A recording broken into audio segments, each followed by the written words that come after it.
Benvinguts i benvingudes a Literacurat. Avui ens trobem a Vilanova i la Geltrú, exactament als estudis de Canal Blau, on xerrarem amb la jove vilanovina Serena Pagano. Hola. La Serena té 19 anys i és estudiant de segon curs de Magisteri. Té una gran implicació amb la nostra ciutat i les nostres tradicions, ja que des de fa anys toca a la banda de música Més a Montserrat, balla amb les cotonines i, a més, fa res que va sortir elegida com a Pulla a Vilanova. Enhorabona, Serena. Moltes gràcies. I el primer que et volíem saber, com a estudiant de Magisteri, és si creus que la literatura pot influir en la salut emocional dels nens i nenes. I si és així, de quina manera? Jo crec que una mica com tot, sí, moltíssim, pot influir molt, ja que el fet de tu llegir o estar envoltat de literatura pot també com fer-te, posar-te en la pell dels personatges, saber el que et passa, saber per què et passa, saber com actuar i dir, no sóc l'única persona a la que li està passant i això té un nom, saps? Una mica així, jo crec. Sí, posar-li un nom als problemes, a les coses que ens passen. O identificar, clar, sí. no? Identificar. Tenir aquesta empatia de dir per què m'està passant això, què he de fer i com, saps? Clar, pots identificar-ho i saber com es diu, no? Posar-li un nom. Doncs això es diu tristesa o això es diu... I saber per què et passa, també. Clar, pots esbrinar una miqueta, és veritat? I tant. Sí. Molt bé. Es parla molt també del poder de la lectura en veu alta, sobretot per la canalla. En el teu cas, tu creus que hi ha cap llibre que et llegien, o recordes cap llibre que et llegien de petita, en veu alta, que diguis, això m'ha marcat, això m'ha ajudat, o m'agradava tant, pel sol fet lúdic, no?, de la literatura, que recordis especialment? Jo he sigut bastant bàsica amb aquests temes. Sempre he llegit els típics del diari d'una penjada, el Club de los Cinco, Thea Stilton. Però sí que hi ha un que també és bastant bàsic, però bueno, que m'agradava molt, que era Tina la Superbruixa. No sé si encara es fan o no. Sí, sí que es fan. I te'ls llegien en veu alta? Sí, al principi sí, després ja em vaig anar fent més gran i ja me'ls llegia jo, però al principi me'ls llegia ma mare, que era amb la persona que sempre llegia, que sempre m'ha fomentat més això, i el típic de que abans de dormir sempre llegia en veu alta. I bueno, sempre vaig començar amb els típics clàssics de la Blancanieves, la Ventafocs, tot això, però ja com vaig anar fent més gran, doncs ja llegia jo. Llavors, el llegien sempre abans d'anar a dormir? El típic conte que sí, també o també recomanen... una estona que tenim morta, doncs també. Durant la carrera us han recomanat alguna vegada això? És molt útil abans d'anar a dormir? Això encara no ens ho han dit, que jo sabia no ens han dit res, però sí que ens han estat fomentant molt aquest tema, sobretot a l'escola. Sí, perquè de fet jo l'altre dia vaig llegir un estudi que deia que els nens i nenes que han rebut lectura abans d'anar a dormir tenen un... no sé quant % perquè no me'n recordo, de més d'intel·ligència. Pues mira. I jo pensava, clar, però no cal que sigui abans d'anar a dormir, Ja. Perquè jo, per exemple, el meu fill no ho he fet abans d'anar a dormir perquè si no es posa com una moto una altra i una altra. Ja. Llavors jo li llegia sempre, doncs, per mi ha sigut una relació sempre amb els àpats, per exemple. Doncs després de dinar, però abans d'anar a dormir ho havia provat i el meu fill es posava com una moto, per tant... Al revés. Ah, sí? Sí, no, no? Nosaltres a casa, abans d'anar a dormir... A mi em relaxava, Et sí. relaxava? I el meu germà, que té 9 anys, sempre abans d'anar a dormir també era un llibre, un conte. I mai heu dit això de una altra? Bueno, el meu germà sempre vol un altre de tot. Però jo crec que nosaltres sempre li hem deixat molt clar com fins aquí i quan arribem a aquest capítol anem a dormir, saps? Perquè si no estaríem llegint llibres fins... Fins l'endemà. Exacte. Molt bé, veus? Però això és meravellós que passi, és meravellós. O sigui que sí, la lectura en veu alta funciona. Sí, no? De fet, hi ha els estudis que ho demostren, el que passa que a mi la nit no em funcionava. No em deia una altra, sí, però... I una miqueta més, i no? Preguntaven, i llavors és com, no. I et dic, a la nit, per mi era sempre anar a pujar a l'habitació al llit, era per dormir. I a mi m'ha funcionat, però vull dir cadascú, no? Com li funcioni. Cadascú ha de trobar els seus espais, els seus moments, no? Sí. I dins dels teus estudis de magisteri, creus que té prou importància l'ús de la literatura com a eina per a fomentar el benestar emocional o no es toca gaire? Jo crec que té importància, però no té tota la que necessitaria, perquè almenys jo, el que porto 2 anys de moment, s'han com centrat més en el tema de literatura acadèmicament, els continguts i tot això, que en el benestar emocional i en el per què fem les coses. Llavors, jo crec que seria molt important, com en la formació que rebem nosaltres com a futurs mestres, que la rebem per després nosaltres poder-la transmetre, saps? Llavors ho trobes a faltar? Una mica. És més teoria, potser. Sí, que potser més endavant, al tercer o al quart any, sí, Però de moment els 2 anys que he fet com a educació primària em falta una mica. I creus que incloure llibres relacionats amb la salut mental hauria de ser part del currículum oficial? Sí, jo crec que sí, perquè això també ens ajudaria a normalitzar-ho més, i si ho normalitzem més, doncs es trencarien diferents tabús, la gent ho tindria com més per la mà, podria parlar-ho més obertament, i ho tindria com algo amb el que ha crescut, i això podria prevenir problemes futurs i tot això. Exacte, trencar el tabú, no? Trencar el tabú de temes que, bé, a poc jo penso que ho anem fent, i una cosa bona que tenen les xarxes socials, penso, és que hi ha molts d'aquests temes, no sé, es parla de salut mental, jo què sé, temes tan escabrosos com el suïcidi, no? Clar, sí. Que l'altre dia veiem doncs, que la Generalitat va publicar unes dades que eren esfereïdores, no? Que és una de les principals causes de mort també entre els joves, etc. Llavors, els llibres, o sigui, tot el que sigui cos teòric sobre problemes de salut mental, doncs, i que se'n parli, no només a les universitats, sinó a nivell social, no? Sí, perquè sempre ens costa com dir les paraules, saps? O sigui, ara han dit aquí suïcidi obertament, però després a l'escola o algú et costa dir-ho. Sí? Per què? Per què creus que passa? Perquè jo crec que no està com normalitzat dir-ho i és, ostres, acaba de dir això, saps? Sí. Però clar, si normalitzéssim, veiem que és una cosa que passa, jo crec que inclús la gent podria no passar tant, saps? Perquè la gent entendria el per què, trobaria solucions, hi hauria més informació. Potser altres paraules com bullying sí que es diuen... Bullying, jo crec que últimament, en els últims anys sí que s'ha dit més, tot i que crec que abans tampoc tenia un nom tan exacte, simplement era el que passava a l'escola, però ara, per sort, sí que s'ha posat més a la boca de la gent. Heu tractat aquests temes durant la carrera, de moment? Ho he trobat amb una mica a faltar, si et soc sincera, perquè jo crec que estic enfocada més com a fer coses més acadèmiques i no estic tant com en el fons de l'infant. Per tant, la pedagogia va més per aquí. Exacte. Només hi ha una assignatura que és psicologia, que realment tampoc crec que tracti del tot, perquè, clar, realment això és molt ampli i si haguéssim de tractar tot seria una carrera de 10 anys, saps? I tampoc tenim tant de temps. Però sí que ho trobo una mica a faltar. Clar, unes pinzellades Sí. dins de la carrera, perquè després estareu amb nois i noies, amb nens i nenes... Has de saber identificar cada nen individualment. Clar, perquè no faràs magisteri i després faràs psiquiatria, saps? Exacte. Sí, però bé, en realitat les escoles també haurien de tenir recursos, no? Que és el que ens trobem sempre, que la manca de recursos, igual que no tenim recursos de vegades per muntar una biblioteca, tampoc tenim recursos per potser comptar amb els professionals especialitzats doncs en aquest cas de salut mental, no? Llavors, bé, hauria de ser un treball també de la comunitat educativa i de tots els agents implicats i de tots els professionals que haurien de poder treballar-hi, no? No, estaria bé que els avistessin, no?, els futurs mestres.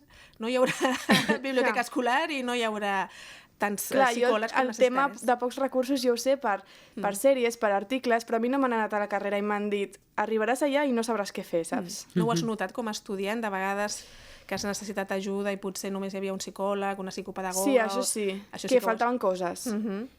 Faltaven hores, no?, dels professionals. Molt bé. Sí. Llavors, després de tot això que ens hem queixat, et sents preparada per guiar els futurs estudiants en activitats de lectura amb un enfocament en salut emocional, o creus que t'hauràs de formar tu després fent algun postgrau, un màster o... Tu com ho veus de moment fins ara? Si has arribat més o menys a la meitat, et sents preparada o com? A veure, jo encara no em sento preparada del tot per guiar-los ni en aquest tema ni en ningú altre. Crec que em falta molta formació encara. De fet, ara començaré les pràctiques i no sé com ho enfocaré. Però realment jo crec que si segueixo per aquest camí i amb els ideals que jo tinc, jo crec que sí que podria, tant amb la literatura com en altres temes, com la música, per exemple, que és el meu àmbit. Jo crec que també es pot enfocar la salut mental una mica a tot. I lligar-ho tot i portar-ho a la realitat nostra, que això passa, saps, al final. Creus que la música també ajuda, com la literatura? Sí, a mi m'ha ajudat bastant tota la vida. Sí. Bé, les arts, no? Les arts ens salven una mica, no? Exacte, i ens transformen. Molt. Doncs mira, parlant d'un altre art que també té molta relació amb la literatura, que és la il·lustració. Per exemple, tens aquí un llibre, després suposo que ens llegiràs alguna cosa, que té una portada il·lustrada preciosa. Molt il·lustrada. Creus que també la il·lustració té un efecte, li dona un efecte diferent a una novel·la o un llibre o un àlbum il·lustrat, etc., perquè els més petits doncs, puguin rebre i expressar emocions? Sí, jo crec que és molt diferent un conte, un llibre il·lustrat, que una novel·la de només text. També es depèn de l'edat, jo crec, i del moment, o del que tu vulguis llegir, i jo crec que les dues també es complementen una mica, perquè el tema de la il·lustració, en les emocions i tot, jo crec que et fa posar-li un color o un escenari al que tu estàs sentint o al que et passa. Llavors, el tema de les paraules et fa posar-li paraula, et fa posar-li què és, et diu com és això. Llavors, és important que ho posis il·lustrat el que et passa, però després que també sàpiguis dir com és, posar-li un nom, saps? Llavors jo crec que entre les dues també es complementen i que tot és per diferents etapes de la vida. Al principi no et bombardejaràs de paraules d'ansietat, angoixa, d'això, però ja quan ets més gran, tot el que has sentit de petit i ho tens com a referent amb alguna cosa, posa-li nom, saps? Clar, quan no saps llegir, la imatge et pot ajudar. I quan ets més gran, no? Tu, per exemple, t'agrada quan llegeixes altres formats que no sigui lletra o et dona igual? Sí, per exemple, una novel·la gràfica o... Sí, a veure, jo sempre soc més de lletra, això ja és preferència personal, però jo crec que també depèn de la persona, li agrada més una cosa o l'altra. Molt bé. I quins temes et sembla que van millor per tractar a través dels llibres, de la literatura? Que no sigui el bullying, com hem vist que moltes vegades es llegeixen llibres on la temàtica bàsica és el bullying. Quins altres temes trobes a faltar o creus que no es tracten prou bé o prou suficient? Jo crec que hi ha temes, hi ha infinits, sincerament, podríem fer llibres, històries de tot, i el bullying, òbviament, és molt important perquè se li ha de donar aquesta informació, aquest reconeixement, però jo crec que també una cosa molt important que potser no es parla tant són els problemes familiars o els problemes de casa. Perquè jo crec que a tothom ens passen coses diferents, ningú té una família perfecta al final i ningú té una vida perfecta a casa, i hi ha vegades que no ho dius o hi ha vegades que ho acabes com normalitzant però pensant que és l'única persona que li passa. Llavors està bé també veure una mica de varietat de no sóc l'única persona que li està passant això, hi ha gent que li passen altres coses, i també veure per què. I després també agafaria temes com la soledat o coses així, que et fa no sentir-te tan sol al final, perquè al final també la literatura pot ser com un refugi de si tu estàs malament, igual que amb altres persones la música o la dansa, la literatura pot ajudar molt. Llavors, llegir temes que et vagin bé a tu també pot anar bé. Clar, t'acompanya, no? En aquesta soledat. Dius, no sóc l'única que se sent així. Clar. Sí. I és veritat que molts temes familiars potser la gent s'ho guarda, no?, de portes cap a dins, com temes privats, i no es mostren tant, no agrada mostrar-ho perquè després et diguin, això t'ha passat a tu, perquè clar, tu quan fas ficció, si després poses, a mi m'ha passat, no? Aquesta mare que has posat... No, la meva mare no era així, no? Ha de ser versemblant, però si poses així una miqueta de conflicte, després la gent es pensa, però és veritat que de vegades els conflictes no són a l'escola, no són a l'institut o a la universitat o al carrer, sinó que són de portes cap a dins. Llavors està bé obrir la porta i airejar-ho, no? Sí, penso que la literatura de família és un tema que s'ha tocat molt, però sí que és veritat, com diu la Sere, que potser per literatura juvenil hauríem de tractar-ho més, aquest tema. Sí, perquè sobretot a l'adolescència hi ha molts problemes a casa. Jo la primera vaig tenir una adolescència complicada, saps? I també has de saber com gestionar-ho. No és fàcil. Clar, l'adolescència de les noies és així. I tant per l'adolescent com pels pares, també, perquè jo no sé quan jo sigui mare com ho faré, però... Sí. I d'aquí també una manera de reivindicar la literatura juvenil, també en el sentit de que no només l'haurien de llegir la gent jove, l'hauríem de llegir també els adults, perquè és una manera també d'acostar-nos al món I en poder entendre-ho d'una manera. Exacte, o sigui que tots els pares d'adolescents hauríem d'estar llegint llibres de literatura juvenil. I no només quan tinguem un problema per intentar trobar una solució, sinó per prevenir, per connectar. Sí, clar. Perquè la nostra adolescència potser queda molt lluny i no ens en recordem. És diferent. Nosaltres, que som professores de secundària, estem envoltades d'adolescents i llavors tenim molt al dia què us passa, però la gent que ho ha deixat enrere fa 30 anys, doncs potser... Les coses han canviat al final. I, evidentment, l'adolescència d'avui té algunes característiques comunes amb la nostra, no la vostra, però hi haurà altres problemes que nosaltres no se'ns podien plantejar perquè no existien aquell recurs, per exemple. Molt bé, i de la relació que tu vas tenir de petita amb la literatura i els llibres, com a estudiant, a l'escola, a casa, amb què et quedaries de la teva infantesa i què penses que ara, que estàs estudiant per professora, què penses que podries canviar o posar en pràctica amb els nens? també amb aquesta relació amb els llibres i la literatura? A veure, jo crec que el fet de que hi hagi recursos de llibres a una escola és bàsic i això no ho canviaria perquè jo sempre a la meva escola hem tingut una biblioteca gran i amb molts llibres i això també t'ha donat com peu a tu anar i estar més envoltat de literatura. Potser si no ho hagués tingut, doncs no hagués llegit tant. Però una cosa que sí que canviaria són els llibres obligatoris. Ai, això és... Sí. Porta cua, perquè això. Jo vull llegir perquè a mi m'agrada un llibre. Jo no vull que m'obliguin a llegir un llibre.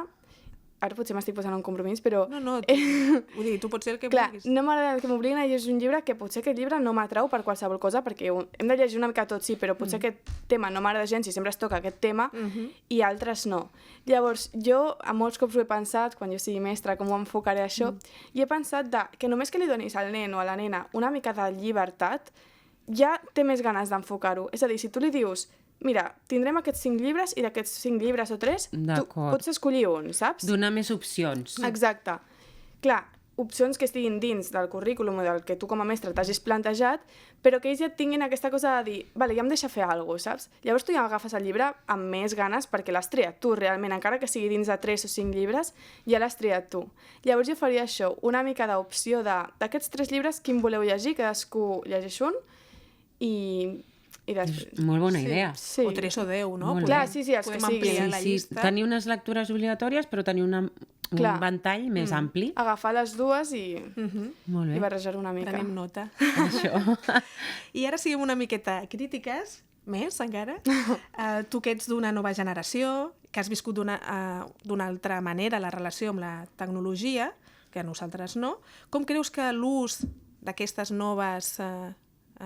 la intel·ligència artificial, les aplicacions, com creus que poden ajudar o empobrir el nostre interès pels llibres? A veure, és que ara, clar, la tecnologia és una cosa que està molt al nostre dia a dia, 100%, però com tot té dues cares, no? La bona i la dolenta. Llavors crec que hi ha coses bones cap a la literatura de la tecnologia i coses dolentes. Hi ha coses bones, com per exemple, tu pots llegir-te llibres en format digital, que és d'una manera més econòmica, perquè no tothom es pot gastar molts diners en llibres, saps? També les xarxes poden ajudar a recomanar autors, a recomanar llibres i tal. I jo què sé, també ha existit l'audiolibro, que a la gent li va molt bé. Jo no ho he provat mai, però la gent diu que li va molt bé. Però què passa? Que també, al final, les tecnologies et prenen molta atenció i t'enganxen molt i et treuen del paper, saps? Bàsicament. Llavors jo crec que has de trobar com un equilibri entre les dues i saber-ho gestionar una mica perquè no te'n vagis ni molt cap a un costat ni molt cap a l'altre. Sí, a tu et costa trobar l'equilibri? Sí, a mi sempre m'ha costat. Sí. Sí, no és fàcil, no? Perquè les xarxes jo crec que estan creades per enganxar-nos. Per ser addictives. Sí, clar, bàsicament. Sí. Llavors els límits els hem de posar nosaltres, que quan ets un adolescent no saps posar límits. Clar. Te'ls han de posar els adults. Home, jo ara que hi vaig cada dia amb tren a la universitat, segurament si hagués anat 20 anys abans veuria la gent tothom al tren amb un llibre i ara veig tothom amb el mòbil, saps? Jo la primera que estic amb el mòbil, m'estic llegint aquest llibre al tren, però... Clar, però és això, és lluitar a vegades contra contra les imposicions. Bé, per acabar, ja aniríem acabant amb l'entrevista, Sere, ens podries recomanar algun llibre que hagis llegit últimament i que encaixi amb el tema del benestar emocional? Podries explicar-nos què has portat? Em falta molt poquet per acabar-me el llibre, però bueno, jo he portat el de Ferida, de la Raquel Casas. Molt bé, molt bé. Quina sort! Bé, hem de dir, recordem que Ferida de Raquel Casas va guanyar el Premi Òmnium a millor novel·la juvenil, el Premi Joaquim Ruyra, millor novel·la juvenil 2023. Llavors deu ser bo, no? Clar, llavors té la garantia d'un jurat molt potent, d'una entitat que fa molts anys que dona aquests premis i està publicat a l'Estic Llibres i és una molt bona editorial de literatura juvenil. I ara, explica'ns. Bàsicament jo crec que aquest llibre va molt bé quan ets petit no, però per totes les edats a partir de l'adolescència. Perquè tu el pots llegir com a filla, per exemple, el pots llegir com a mare i crec que li pots trobar diferents enfocaments i jo crec que te l'has de llegir més d'un cop a la vida. És a dir, jo me'l llegeixo ara, que tinc 19 anys, però potser amb 35 anys, amb 40, me'l puc tornar a llegir i el viuré d'una manera totalment diferent. Llavors, a mi m'està agradat molt i crec que toca molt aquest tema de per què passen les coses d'un adolescent, saps? Ens podries llegir un petit fragment, si no et fa res? Us llegeixo el primer capítol, si voleu, que és curtet. Sí, a veure com sona aquesta ferida. Vale. Ui. Vull explicar tot el que em va passar. No sé per on començar ni quins moments exactes hauria de relatar, però tinc clar el final. El final és que estic tancada en un lloc del qual no puc sortir. Un forat ensopit. M'encantaria ser esgarrifosa, esmunyadissa. Estic segura que aviat sortiré d'aquí perquè les coses van millor, segons em diuen. He d'estar bé del tot abans de marxar. Del tot, han repetit, i també ho han subratllat. Ma mare afirma que em veu diferent. Suposo que això vol dir que em veu força bé. Els metges també ho afirmen. El Manel no diu res. Jo vull que passi el temps de pressa. Vull sortir i veure el Jani a la Carla. Els ho explicaré tot i em perdonaran. La mama també vol que li expliqui, però no parlaré. Per què ho has fet, Floreta? Em va cridar. Estic segura que encara espera una resposta, la resposta correcta. Quan tingui 18 anys me n'aniré de casa. Me n'aniré lluny, a un lloc d'aquells que tenen un nom llarg o un nom difícil de recordar i, sobretot, de pronunciar, com per exemple Saskatchewan. Li preguntaré a la Carla si vol venir. Podríem compartir pis amb algú més, ja ho veurem. I on aniràs, Regina? De què viuràs? De l'aire? M'espavilaré, buscaré feina. Buscaré feina, diu, com si fos tan fàcil. Tu la sents, Manel? Treballaré de qualsevol cosa. Aniré a baramar, a netejar escales, passejaré gossos, o també puc... Has dit gossos? Quina barra, nena, no tens vergonya. Potser això de passejar gossos no va ser una bona idea. La mama té raó. La mama sempre té raó. Quina ràbia. Vull que passi el temps. Vull parlar sobre la culpa que ho podreix tot. Vull sortir d'aquí. No vull fer pena. Vull que tothom em perdoni. No vull que les petites desvastacions em configurin. Vull sortir d'aquesta realitat postissa. Arribo aquí amb 3 ferides. Soc la Regina. Bravo! Gràcies. Molt bé. Molt bé, Sere. Doncs amb la lectura d'aquest fragment de Ferida, de Raquel Casas, llegit per la Serena, ens acomiadem. Moltíssimes gràcies, Moltes Serena. gràcies a vosaltres. Ha estat un plaer aquesta conversa i moltíssimes gràcies a tots els que ens escolteu i ens mireu des de casa. Això és Literacurat i estem als estudis de Canal Blau. Moltes gràcies al Miquel i al Bernat, al control tècnic. I bé, fins la propera. Fins la propera. Ens veiem al proper episodi.